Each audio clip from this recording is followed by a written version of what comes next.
Welcome to Coin Retrospectives, short histories of old coins. And this is the Coinage of Lundy, first minted in 1929 by order of the self-declared King of Lundy Island, Martin Coles Harman.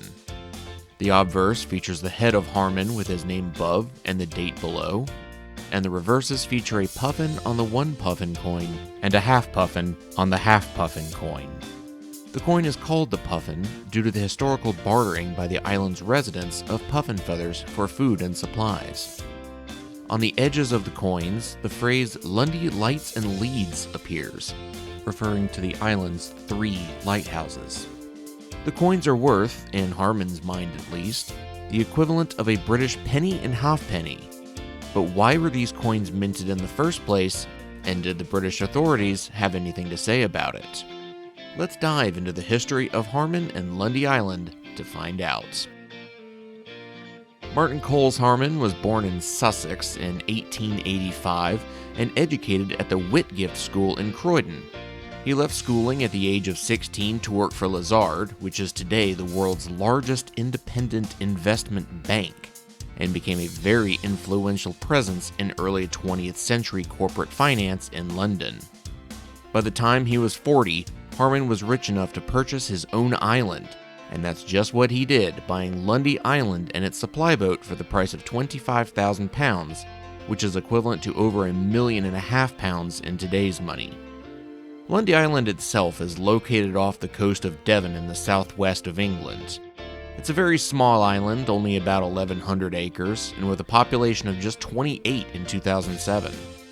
Actual puffins outnumber the human population at the rate of about 13 to 1. 2 years after his 1925 purchase, post services ended to the island, so Harman covered all postage costs to the island himself. Then in 1929, he introduced puffin stamps in one puffin and half puffin varieties to help cover these costs. But it was in 1929 that Harman began to issue his own coins, those which you see here. He commissioned 50,000 bronze puffins and half puffins each from Ralph Heaton and Sons in Birmingham, and also sent specimen coins to the Royal Mint, then located in Tower Hill in London.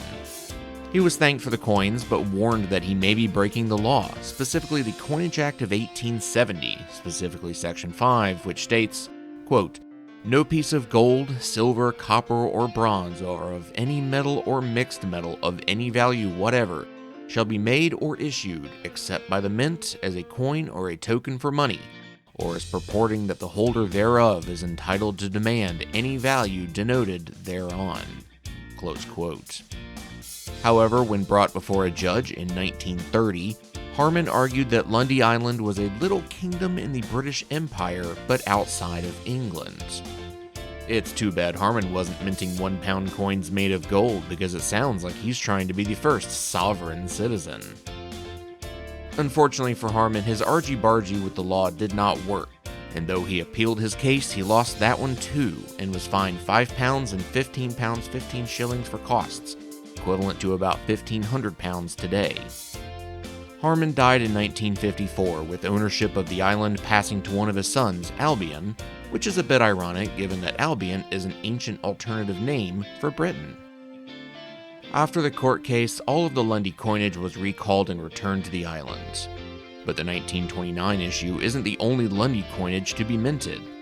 In 1965, a second issue to commemorate Harman's purchase of the island was minted, and in 1977, 1,977 puffin and half puffin tokens were minted in celebration of Queen Elizabeth II's visit to the island for her Silver Jubilee.